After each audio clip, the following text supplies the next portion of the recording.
Well, good evening. This is Chipicon, and I am the host for CTCW, bringing you Otherworldly, the Wednesday show. And Mercury's, Hermes, and other wisdom powers and spirits will enlighten and enliven your night into your day. But mostly tonight we have Bill Hegeman, if I pronounced that correctly, who will be sharing his experiences with vampires and other nasty things that you really ought to know how to deal with. Okay. He's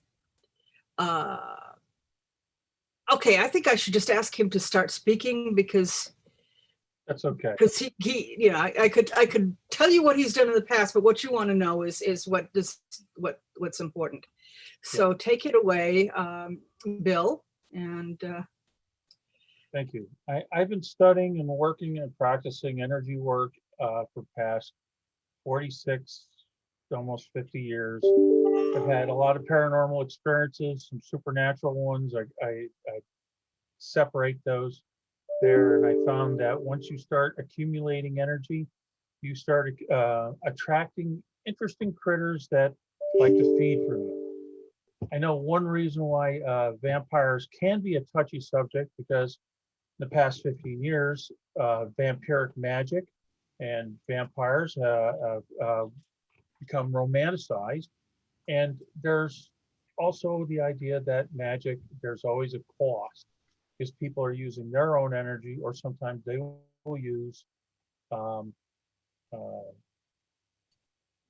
the client's energy to actually work the magic, and that has some issues there. But just so that you know, raise your hand if you know of vampires. Yeah. Yeah. Who has children? I'm going to tell you, everybody who's ever been a child knows how to be a vampire. Every parent understands how our fledgling lovelings suck the ever-living life out of us. Well, there's a component to this because our mutual energies of parents, and sometimes more than one or the other, and sometimes neither, contribute to the spirit identity of a child to begin with. We're not talking about their soul. We're not talking about their spiritual vehicle. We're talking about the basic spiritual energy that gets the body going. And they feed from their parents, and sometimes they don't learn how to let go of that. Depending on a lot of vampires I know, have been traumatized either this lifetime or in their past lifetime. So they have an unhealthy relationship to energy in nature, or creating an energetic sense of themselves with an honest relationship in the world. This causes problems. So if we understand that, we can sing for the devil and give them some sympathy because they have some issues and some of them are energetic ones. But I don't hold that too far. So besides, there's other critters out there. When you start talking about planes, if you live in places where the other planes are come nearby, there's other weird paranormal phenomenon besides ghosts and what have you that will feed off of people. But I will talk about that later. What I want to focus on is what you might experience when a vampire starts feeding from you. 90% of most vampires are unconscious of it. Most of them are your Aunt Edna's. Your here, look at my scar. That's one type. They want you to feel sorry for them. What happens is that they elicit emotions from you that is not typical to your personality. When that does, you are ending up giving that energy away. So because we're most comfortable acting in an emotional framework that fits us. When you're asked to emote differently, it's exhausting. That when so if you respond to everybody's emotion, you get exhausted more quickly, especially if you're an introvert. And I've experienced that quite a bit. So there's protection techniques to deal with that. But first of all is recognize it. Some people think that hanging around happy and positive people aren't vampires. Au contraire. You get some very charming people who have quite the charisma. And then their whole idea is of boosting everybody's spirits, getting them giddy. Being happy and joyful is one thing, but having our attentions divided, we can give up energy that way. So when everybody is coming down from the party and everybody's exhausted, he's ready to go. He's full of vigor. He's ready to go to the next party. So that is one way to relate to the vampires that are emotionally evocative of your feelings, your relationship, to get you to step outside of your shell. And that's exactly what you do. You put forth your energies that are not like yours, and it just bleeds out. Just getting to the point where you own your own energy is part of the solution. So I know a lot of people don't mind people that have dry, insincere laughs because there's nothing evocative to it. But I'm one of those type of people. I really enjoy someone who has a good, hearty, honest, sincere laugh. That tells me that they own themselves. If you can do that yourself, just and you just clench it up like this, and you bring it in. You're using your muscles, tying it in. You're actually forcing the energy into your skin, owning it. If you don't know how to do shields, you at least put energy into your skin, your body, because you're owning who you are. The Chinese call that Wu Qi, and there's techniques of increasing that. That doesn't mean that you're any less delectable, but you are more hardy at the moment. Owning your own self, they're less likely to provoke you to be something other than yourself.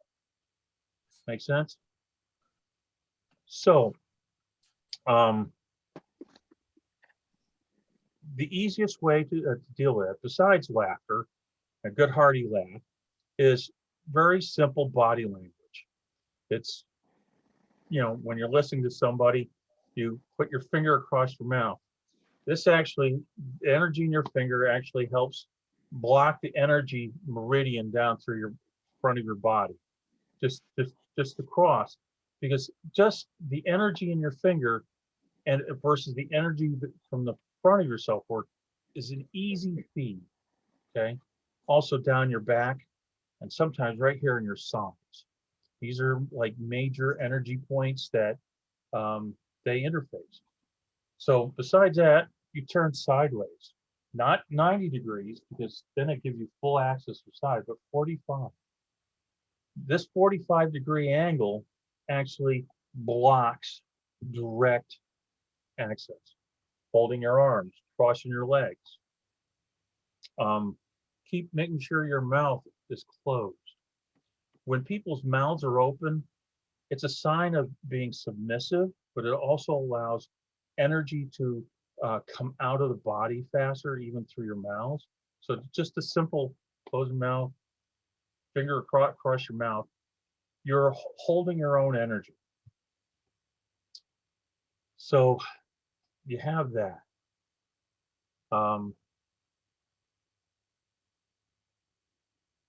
Yeah, it's a form of wand. Especially when you're using your index finger. It is the finger to exercise your will, along with your thumb. Your thumb is about will. So just crossing it helps. So the biggest rule here is when it comes to vampires and things that want to feed off you, is never, ever, ever, ever, ever feed them. Okay? Because the simplest thing to get them to go away is stop feeding them. You own your own feelings. You don't give them what they want, they go away. If they're in if they're signaling you out and trying to get a rise out of you, half the time they're doing it on purpose. And now we're talking about vampires that are sociopaths or narcissists. They go out of their way to find whatever psychological hole, whatever personal trauma you've ever had, and extract that information so that they can psychologically and emotionally start poking at your personal wounds. Everybody has traumas of some sort, okay? And one of the things about doing shadow work with your body is you're also work on getting rid of the knots, the spaces in your body that actually exhibit, absorb, and reflect those traumas. Okay, and never mind your chakras, never what's in your head, but just in your body alone. Okay, when you start clearing your mind, doing the shadow work, you start doing the shadow work in your head, then you do it in your body, then you do it in your chakras. The idea is to work on what emotions get triggered and how you relive them. The moment you can get detached from those emotions and not relive, remember them, but not live them. In other words, expressing the emotion, you're not expressing the energy. Not doing that irritates the vampires and sociopaths that know that you have an issue, but you're not reacting the way they expect. So that's one good way to get rid of them, because if you can provoke them to act the fool, they will display it in a public, and people start getting the idea that there's something wrong with that person because they're going after that person. If they're using sycophants to do it, you just need to go away, because when you have a group of people that are working with a sociopath, whether it's just a sociological situation or if they're vampires, you're not going to have an in with those people. The next rule is like martial arts. First rule of fighting: don't be there. If you're not there, you don't have to fight. Okay, and if you want to help people in a crowd, if they're turning against you, because all they have to do is hear a buzzword, they're programmed, they'll turn on you, and then they'll remember that feeling. Don't give them that opportunity. Just go away. They'll feed on those people, and then they will go on to the next new shiny. You go back and you start working, developing the cultural context with the individuals in the groups. Okay, so these are things you got to consider when you're dealing with a vampire in a group that feeds off of people, and they use other people to provoke those emotions. Okay, now this is passive vampirism. In other words, you're just emoting the energies just from social behavior. Okay, most most vampires or people who feed off of each other, that's how they do that.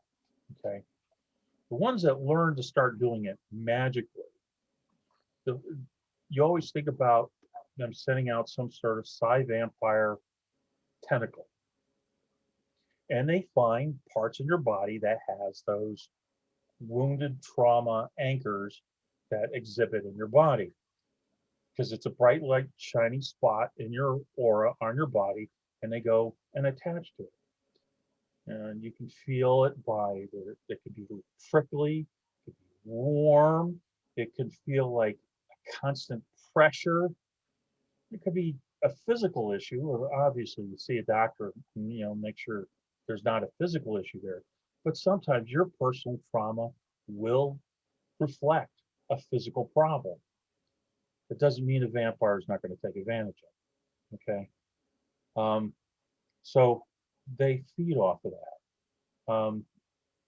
Rare are the ones who leave things to have people get attached to. Some people will take something that's fantasy worthy, and it's a big spell, and you get attached to it emotionally. It gets you infatuated with it. So now they got a connection to it.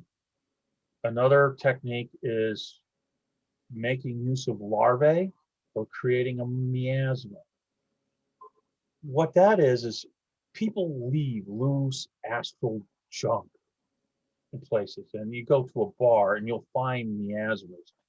They'll feed off that same negative emotion. That if the bar has a negative emotion to it, it kind of congeals in dark corners and it starts taking a life of its own.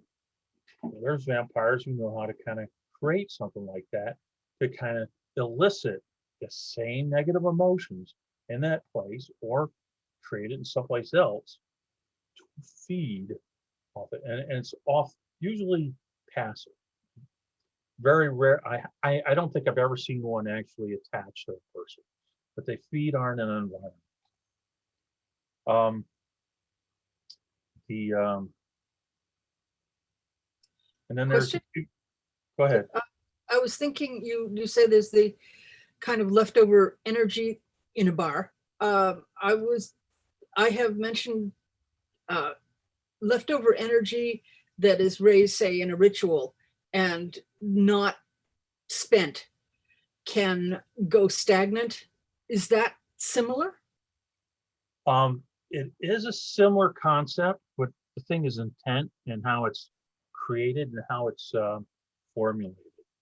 If you had somebody that didn't pair well within a magical circle, who dumped a bit of that into the circle, most of the working energy goes, but it may feed off of what's left. But anybody who's managing the circle should also do good housekeeping and ground that energy out and clear it out as well. Yeah. But there you're talking about if you're invoking gods, you're also bringing in supernatural elements into that bit of spirit, which would be overworld, underworld, and it gets more complicated and gets a little bit more difficult to. Yeah. I was just thinking that in bars, people are trying to get happy and they may be raising energy, but if it doesn't do anything, it could go stagnant. Well, it's also they're letting go of their days, and there's a lot of that. I found things that get stuck in air handlers, the air conditioning and stuff like that, and they'll actually get up in there and they will turn into very active larvae. One of the constant things are like Walmarts. I go to a Walmart. It's been there for 4 or 5 years. I go and I magically clean out the air system. And there's usually a big giant blob that just feeds off the astral stuff, and it just sits there, but it also emits the type of energy to have people emote the energy.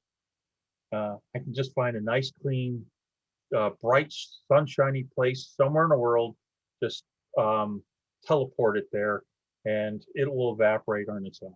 So also kind of energy charge the aluminum air handlers to kind of discourage that. So stores like that are terrible. Workplaces, different things like that. That stuff happens, but that's just natural environment stuff. Okay. So still with people,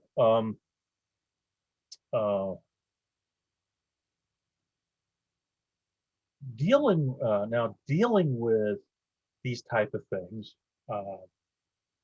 You were talking like salt on a leech. Salt will work. Basically defense against the dark arts type of things. Salt crystals that are square and cubes tend to take uh, the electromagnetic aspects of astral and discharge it. That just leaves the astral. Then usually when you do something like that in the witches' bottles, they also have nails, iron, or old bottles that are blown with imperfections and have cracks.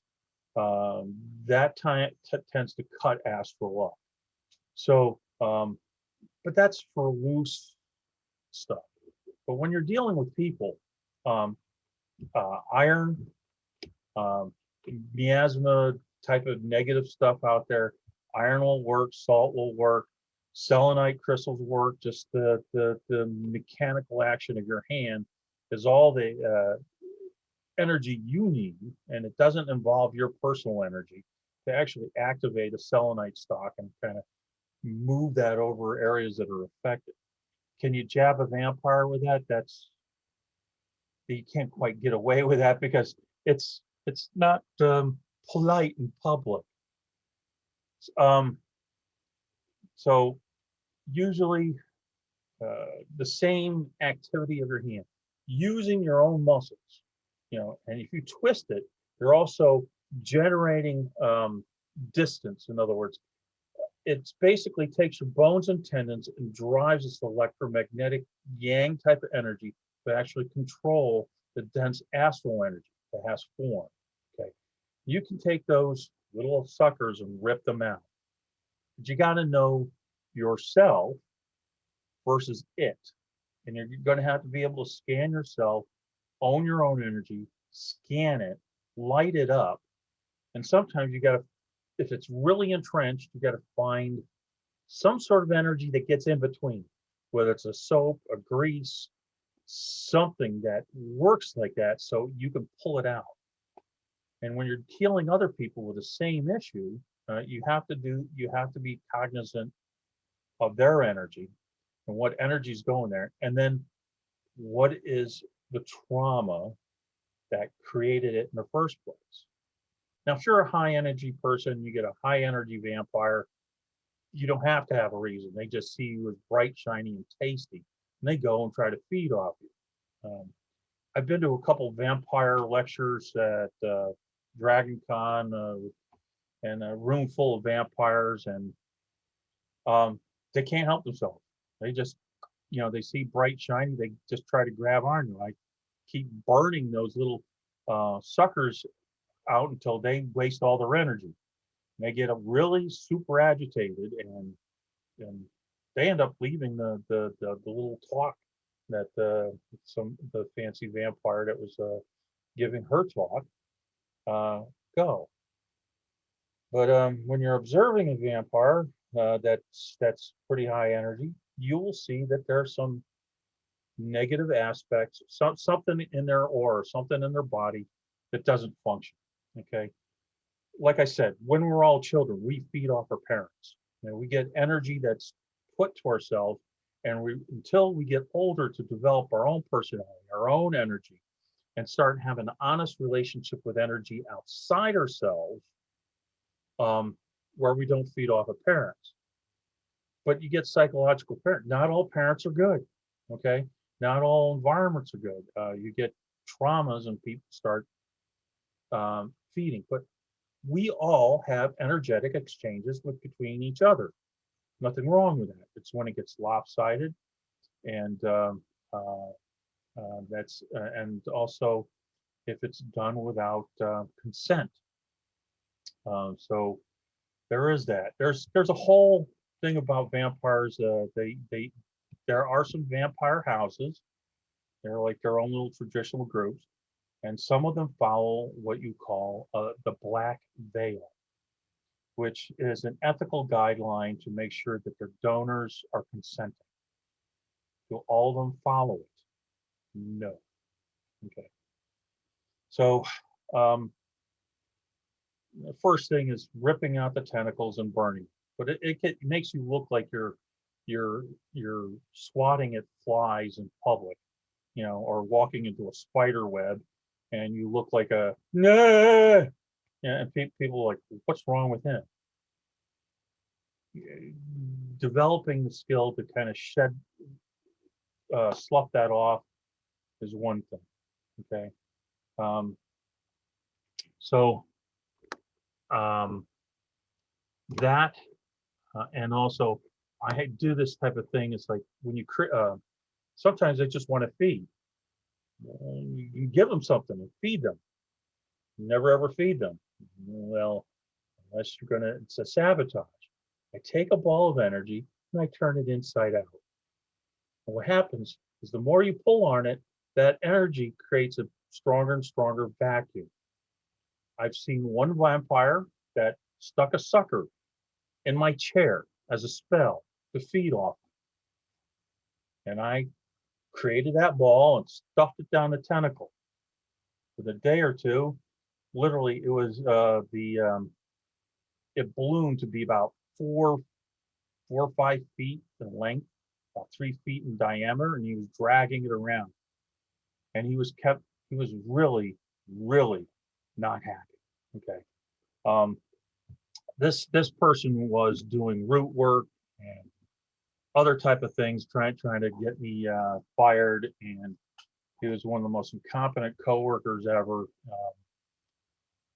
I managed to have a manager who understood what I was dealing with, and I complained about his incapability of work, and we got him let go. So that was, but if that was a normal work situation, I would not have fared well. Fortunately, the guy I work with has some Caribbean tradition family, so he's kind of aware of this type of stuff. So, yeah, I got another story, but about this particular sorcerer, but it's not appropriate to this class, so I will leave that. We had another person. I was a typist in the typist group, and she was an Obeya practitioner. She was not a religious practitioner of West African arts. Obeya is basically your chaos witch practitioner, use whatever they can get their hands on to do whatever they want. No morals, nothing. She came into this office and she started using a glamour and started feeding off of people, but she also got people feeding off each other. Great friends started attacking each other. They were eliciting all these emotions. They're feeding her, and she had these 4 little imps. They were about 3 feet tall. I don't know whether it were children or some creature from other plane. Not sure. And this was almost 40 years ago. So the thing is they were feeding off the people too, and she basically had most of the people under her particular glamour, her charisma. She was getting people to do her work. I was the only one person that was working for 2 people. She came over there and asked me to start helping her. She had a couple of these sycophants standing right next to her, and I says, I'm too busy. If you really want me to have your boss talk to my bosses. They tell me to help you out, I'll do it. And she starts putting some mojo on her. She says, that don't play well here. And I don't appreciate what you're doing to everybody else. And then the attitude comes out. So I'm going to control this office, and we'll see about you. You know, you, Mr. Big Shot. You think, I'm going to have my way with everything. I says, okay, as Jean-Luc Picard says, you can exercise those assumptions at your own convenience. I don't play. As soon as it was me, she was done. I put a bubble around her, first thing, and it was a type of bubble. It's a shield where any energy she had, it would drain out. I had it spinning so it would ground it out. She couldn't see it because it would dissipate and it would ground itself out. Um, in in a day, her glamour was going away. All the people that were fighting against each other, they were good friends. They started, why are we doing this? Why are we doing her work? Why are we fighting each other? Because I didn't deal with those people directly, so I let them let that go on. So um, my boss, my the director came over. Bill, you know stuff about this. She's acting. This is a big woman, almost as big as I am. I'm 6 foot. I'm 300 pounds. This woman was not much smaller, imposing, intimidating, and she was also playing this magic. Anyway, she was starting to talk to herself, and she asked me to just make sure that people were safe. I was like one of 3 men in an office of 70 women. So this was going on, and I'm noticing that her imps were coming and going. So I stuck the imps, and made them stuck there. And then she started talking to them, and this made it interesting. And then everybody started, oh, the crazy bus came to town. We're just starting to realize it. So we let that go. But still, she was just being aggravated. She was what I did is I put this soapy energy, because her aura was like oily. Whatever, and if anything bounced off that shield, or anything, nothing would stick to it. Put a little soap on it. Next thing you know, her aura started disassembling, and those critters were starving, because that's all they do is feed, and they started feeding off of her. Um, Within about 30 minutes, she passed out. They called a emergency services. They picked her up on a gurney, and they took her away and let her go. Okay, that's not the end of it. So 2 weeks later, she comes back. She's let go. She goes and empties out the sugar canister halfway, fills it up with coffee, lights up a smoke, starts chanting, starts walking widdershins, and starting trying to do some more magic. She's trying to send it out and pull energy from the environment. Yeah, I kind of put a bubble around her. Same thing. No imps this time. I said, you don't have to do this. And she says, oh, yes, I do. I'm going to control this office, this, that, and the other. They already called security. She passed out before they got there. And this time they asked me to help her on the gurney, because the people that were on it were small people. Uh, and she said, Bill, I'm sorry, I didn't know these were your people. I said, they're not my people. You just shouldn't be doing this stuff. Okay. But anyway, never seen her or heard from her again. I remember I was doing a class on critter removal, and we had one person who has a uh, dark double. It works in the underworld, and it feeds off of latent energy and underworld energy. Well, I had to kind of stop that in the underworld plane, and I had to fix the people that were involved that got fed off that. And I had to do that yet again. Uh, Another technique I did, I think if you're energetically inclined, there was one woman in a venue that I was with people, and she was trying to feed off of people. Uh, Instead of that inverse energy bubble, I created small ones, but I pulled out and then pulled it out again, so that there would be uh, actually energy extruding out of it like little knives. The more you suck on it, the longer and sharper the knives would get. I put about 30 or 40 of them in the environment, and I was like, I don't know who it was. She sucked them all up. She didn't. She left. She went home. She was sick for about 3 or 4 weeks. I don't have a problem with that. Okay.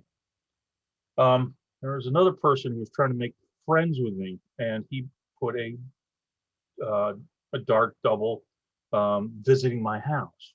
I figured who it was, but I put bars about every 6 inches apart through the whole apartment, alternating with overworld, underworld energy. It was like a bar of black and white beads.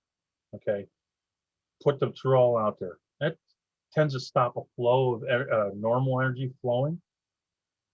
And it also, when that spirit showed up, locked him in place. I left him there, and he almost died. He had a girlfriend that begged for his life. If it wasn't for her, I would have let the man die, because he's a sociopath, full flat out. He abused and abused people. So um, the thing is using what skills you have, and understanding how they can uh, different beings like to play people. I don't know why I attracted some of these people. I know most people never have to deal with them, and I'm thankful that you don't. But the biggest thing is being able to just don't feed them. You know, turn to the side, cross your hands, cross your arms, put your finger across your mouth. Um, Salt. You know, having a pretty selenite crystal on the edge of your desk, near in the direction of the person, tends to create an energy that feeds off of loose energy. Most vampires don't have core energy. They feed off of people's energy constantly, and they spend it very quickly. And something like selenite or salt will get rid of it, or iron will get rid of it very quickly. So they're constantly on a feed. But if they're um, having like psychic diarrhea anytime they get near you, they don't want to come near you. So I'm good with that. Okay. Um, when they get to the point where they are conscious and are hunting and whatever, you're going to have to develop your own set of skills to the point where you can disabuse them of their idea that everybody is prey. That's you get that sociopathic concept. Everybody is just a tool, a smorgasbord for it. So don't go there.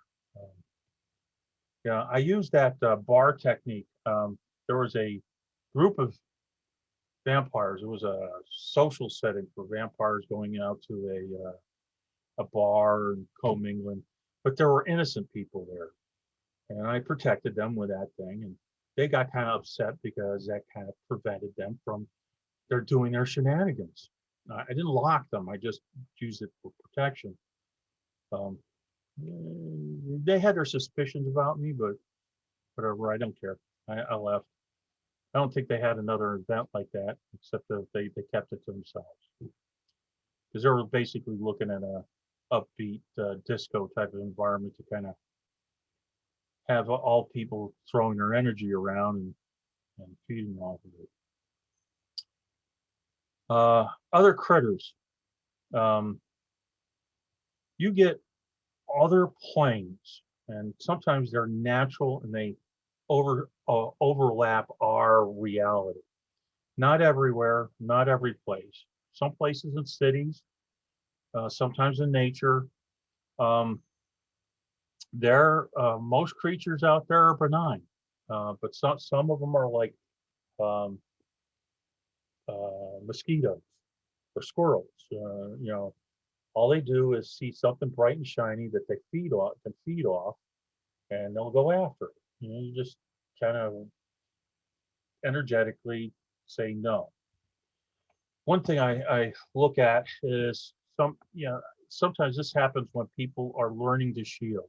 They start spinning their a shield around them to draw up energy from the earth. Okay, that's great until that energy actually starts pulling up underworlds and bringing that plane up here, or different planes where those creatures will interact with you. Not happy when you're sleeping though. Okay? I I ran into this like 30 years ago. I was practicing the shielding because I was just getting tired of this noise constantly. You get some creatures who will affect your dreams. I had this one where one time I got up, went to the bathroom, brushed my teeth. When I went to rinse my mouth out, I was watching my body do this, and I was staring at me in the mirror, but me had black eyes, and that upset me, and I made sure I woke up, but I didn't. This happened 7 more times until I really owned my energy for my sleep. Lucid dreaming is a great practice. Own my energy. I got angry. I got focused. I started yelling, screaming, and then I really, really, really did wake up. I figured out I didn't need to be spinning the energy that way. What happened is not only did I bring up an underworld, but the eddy created a mirror world. Okay, there are counter-rotating mirror type of planes, and you will find spirits that are shapeshifters. They will look like you, look like children. They'll have dark eyes, and they will use your fear, your reaction to them to feed off. Change the energy of the situation. Use iron. Spin the energy a different direction. I went to this one city. The city had all these knolls. Okay, the surface. Up here in the mountains, plains kind of like act on planes off of ley lines. Okay, and learning how to travel is one thing, but around knolls, the energy kind of moves in a circle. Okay, on the surface, that was great. Underneath it, it was spinning counterclockwise, and it was specific in such a way that it wasn't getting rid of everything. Because generally, if you think you do counterclockwise, it gets rid of stuff. It depends on the intent. What you're going to find is shadow beings. These shadow beings, this is where they live. This is their natural habitat. They feed off of specific elemental type of energies.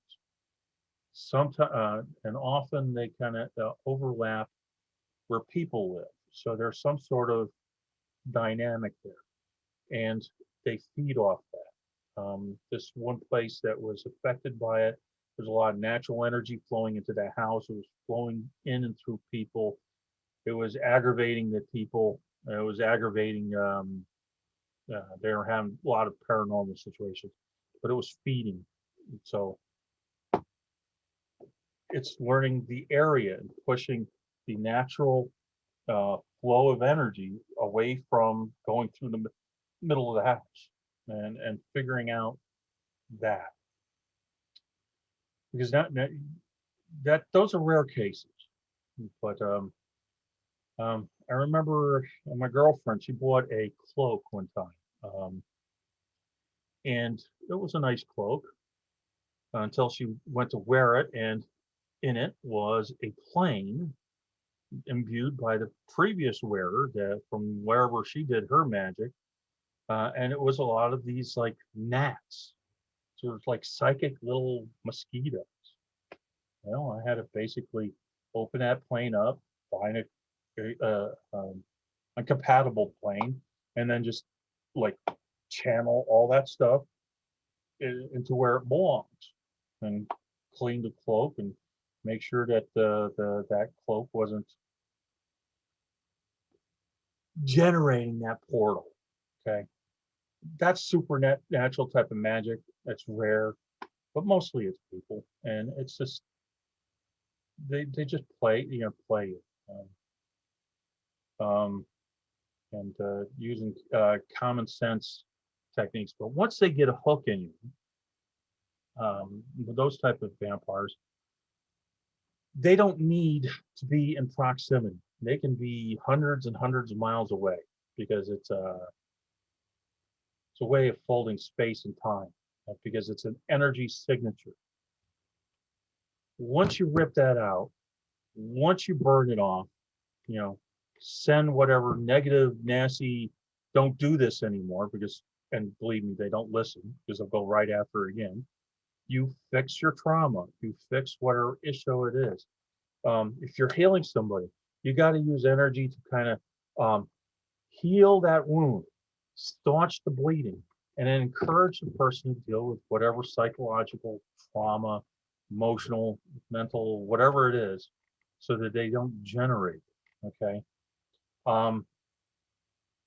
If they're really intent to feed on you, especially you've been working for 45 years on internal energy work, as I have, the whole eat at Joe's type of sign, you have to turn that off, put up shields accordingly. But you have to go and literally disabuse them of the idea of that you are the type of person that you should feed from. I've had to do it in my sleep. I don't know what beings they were sometimes. Sometimes I just had to have enough wit to jump out of that aspect of myself in the dream and go accordingly. Sometimes they want to imprint you with something specific. Haven't seen hide nor hair of that female entity because I kind of turned it back on it. So,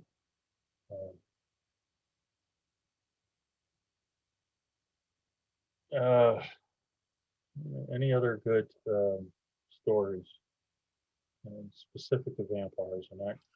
I was thinking, I wanted to ask you, do you think that speakers at conferences like these are putting themselves up with a, as you say, a big "Eat It Joe" sign on, because often they have, you know, a lot of energy, and it kind of makes you a target.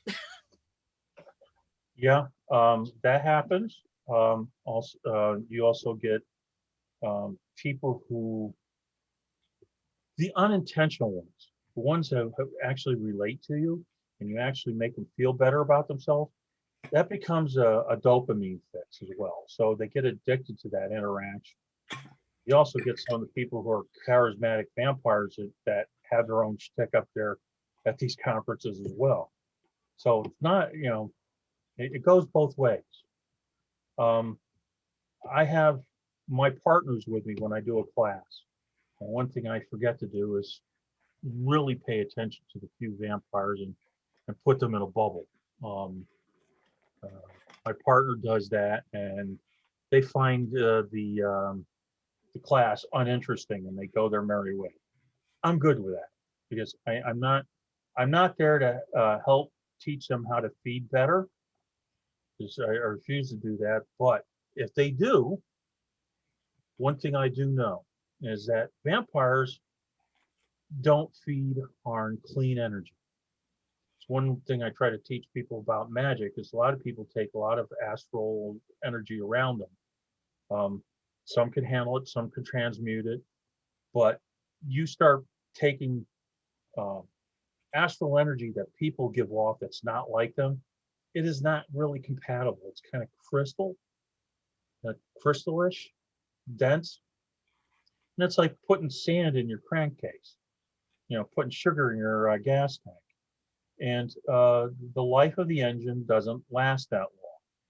I find a lot of people who practice vampiric characteristics, unless they spend a lot of energy to clean it, then they feed a lot, and they don't feed on healthy stuff. But I don't. It's because they know that's what they know.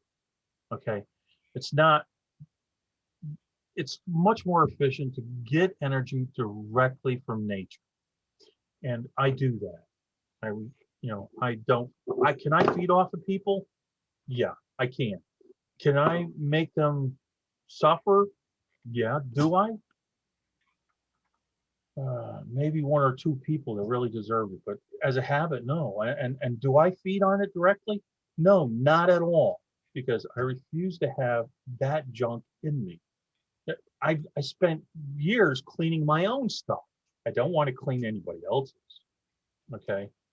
Um, what it does is they end up having autoimmune issues, cardiac issues, um, and people who have just trauma will get that as well. Okay. So don't, people just have their own problems will get these type of energetic physical issues. Also psychiatric ones. The thing is trying to figure out um, if it's just them or them pulling energy to them from their own traumas, which people do, and trying to heal them and work with them.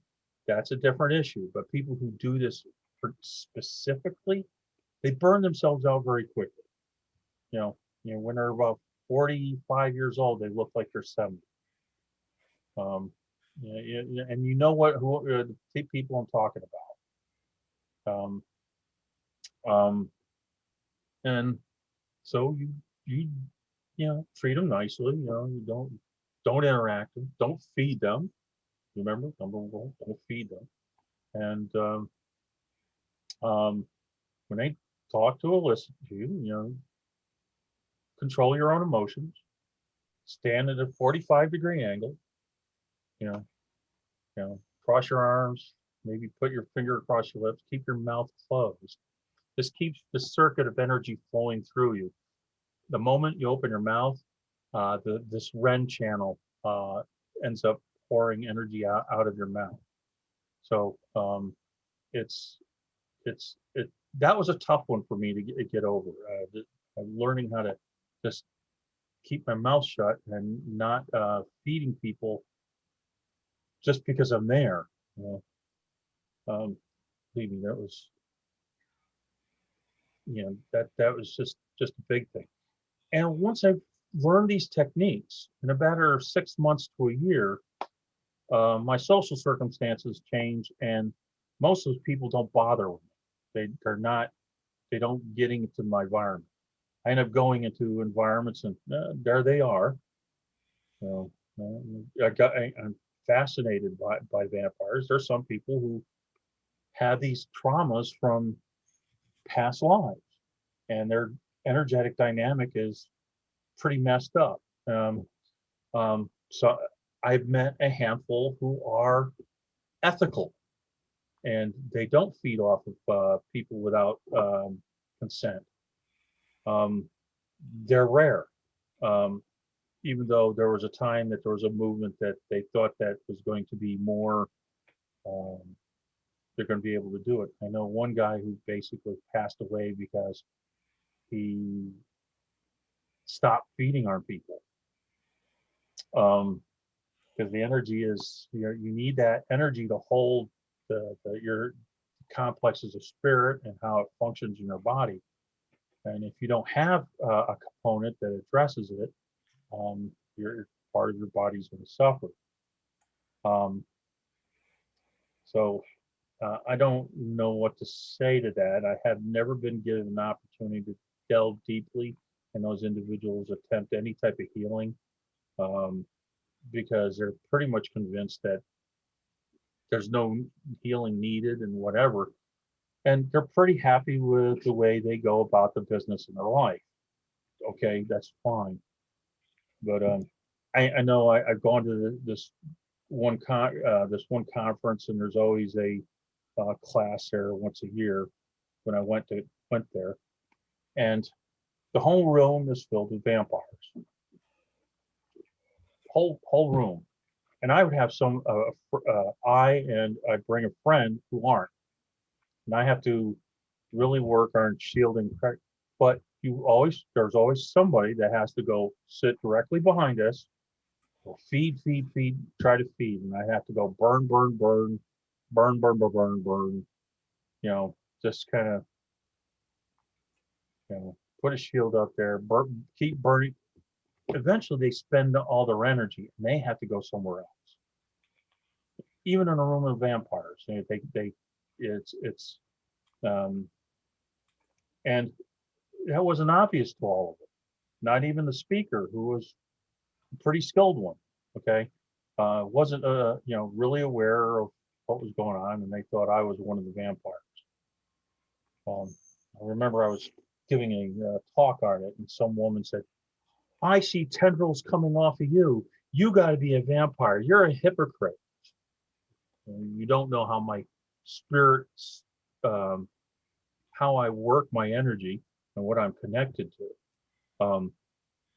And that was a pretty bad assumption on her part, but it was also one of those things that's like, I need to justify my way of doing the new age of magic, which is like since past 15 years, there's a whole cadre of magic users who kind of being a vampire is a cool and glamorous and thing, and because it's easy.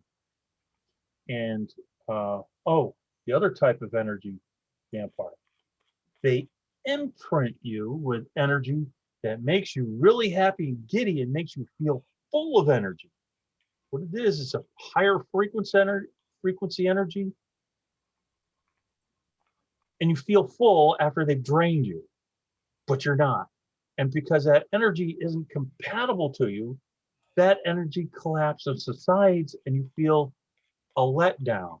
Maybe 5 days later, 2 days later, a whole week later, and it takes you a month to recuperate. Then these vampires show up and do the same thing again. And they're jonesing for it because that high energy feel is euphoric. It feels like these people are giving them real high, vibrant, this high frequency energy, that the thing is just wonderful, and they get addicted to it. Do you think I can convince them to do anything different? No. I feel for them. I'm not going to fix them. I'm not going to feed them. I do not feed vampires food either. I can have sympathy, but I don't have to energetically empathize with them. You know what I mean? So, do vampires feed off Is each it like, other? I was Absolutely. gonna say, is it like bullies that you can feel sorry for the reason the bully was abused themselves, but you don't have to fix them. You just need to stop them from hurting people. Yes. Yeah. It is like a substance addiction. Even ego addictions. The thing is spiritual work and shadow work. What people are afraid of is the energetic context of your ego, and trying to move your personality to a different energetic context so that you can let go of your spiritual traumas, your emotional traumas, and develop your new ego. The thing is, your old ego is like, warning, warning, I can't remember or function. And it's the same thing with substance addiction. You remove the chemical crutch or the behavioral crutch that one knows how to think and function from. This is why 12 steps have you go calm, self-centered. This is who I was. This is what I'm going at. You do the same thing in meditation. It's internal alchemy. You get your spirit close to your calm, quiet core self, close to your spirit, and you migrate the memories without living it and change your actions and reactions to it. The same thing goes with cognitive therapy, group therapy. It works the same way, but you have to host multiple levels of emotions so you can transfer your old self to your new self. The whole turning off of your old self is what's scary, and it's like when you're sick. You can't think, you're groggy, you can't function, you can't remember, and you just want everybody to leave you alone until you get back to yourself. That's normal. Same thing with people who are addicted to feeding vampires, or vampires getting feeding because they get addicted to the set of behaviors. But do they feed off each other? There's a book called Vampires Codex, Psychic Codex, uh, written by Michelle Ballinger. It reads Michelle Ballinger, but it's pronounced French Ballinger. She has a vampire house that follows the Black Veil. she has willing donors. They're cute little subby boys, and they don't mind feeding them. But there's like 3 classes of people in her house. There's those who are warriors, or there's something else, and then you got priests who actually feed off of other vampires and actually kind of help massage the energy in the group. They have to deal with that energy at a high level, but they also can be, but because they're dealing with it, they're also dealing with more energy than the average person. Supposedly their warrior vampires should be able to feed off of nature, what have you, but they have to learn it. Yeah, they do feed off each other. I mean, it's like going into that room of vampires and seeing them trying to illicitly outfox each other to feed from each other, because they can't help, because it's a natural, this is what they do 24/7. It's kind of amusing, but sad as well. Any questions? Yeah, that's what I was going to say. Time for questions and closing it up, because we reached our hour. I'm sorry, I didn't realize I was a moment. Fascinating.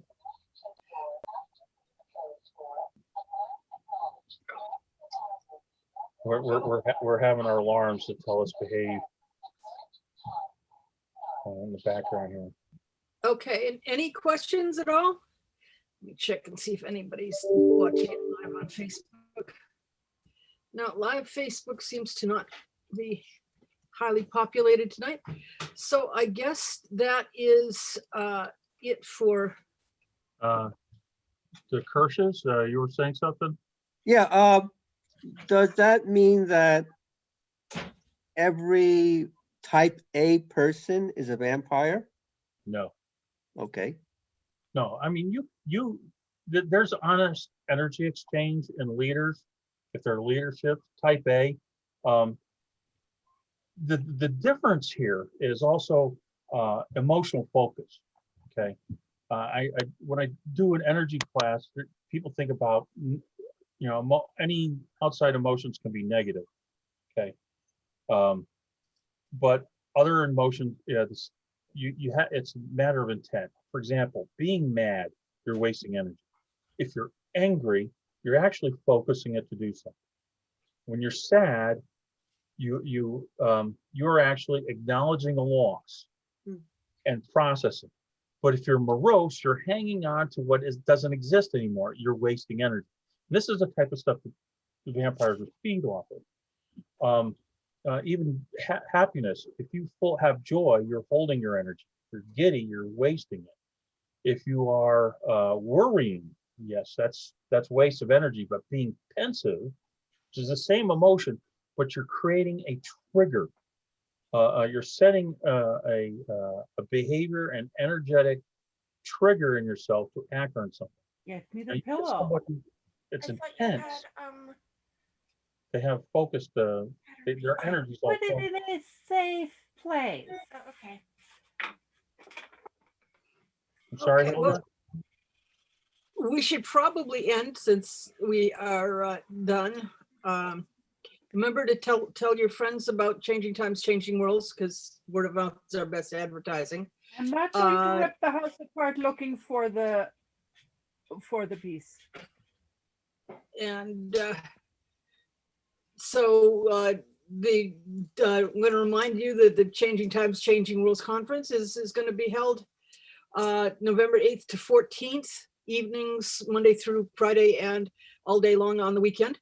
And I'm hoping we can get Archonstone to speak there as well. And that's going to cost you money, but I think it's worth it. Basically, the way Changing Times works is we cover our costs. So thank you for coming to the Otherworldly. thank you, Archonstone. This is just not an area that I am that familiar with. So I found it really fascinating. Thanks everybody, and I hope see you next week. Next week I've got Lyrian at Tower, and she's going to be she's done some workshops on death and dying, and so we're going to be talking about dying next week, which is kind of cool. So I hope we'll see you then. Okay. And goodbye everybody. If you have Turning any off the questions, recording. you can Hmm? email me at archonstone@archonstone.com. You can find me on Facebook as Bill Hegeman. You can even search Archonstone. You'll find that Bill Hegeman on there, and you can ask me anything. I also answer things in Quora. Do you have any other things on YouTube? Because I just love that workshop that you did. You just go, yeah, you just search for this user, that tribe. I have my other classes on meditation and energy accumulation. I also have a class on lucid dreaming, and basically learn all those exercises. I'm sure that your magical skills will probably increase 500%. I also have a couple conceptual classes or videos I've done years ago where I'm much younger and have more hair and more round. I have to improve my videos somewhat. But yeah, all my videos are there on YouTube under Peck Tribe, and leave me a note. Tell me what you think, what needs to be improved. If you'd like to see it redone, I'll be glad to do it. I hope we can get you to do the Defense Against the Dark Arts, because that rocked. Yeah, and hopefully I will stop playing with my arms like this, like Simon agreed, and improve my public speaking skills with less so's and ums and ers. You're doing fine. You're doing fine. I can take a nail. Okay. Nielsen can't hammer the arms down, so you can't move them like that. That's my mate.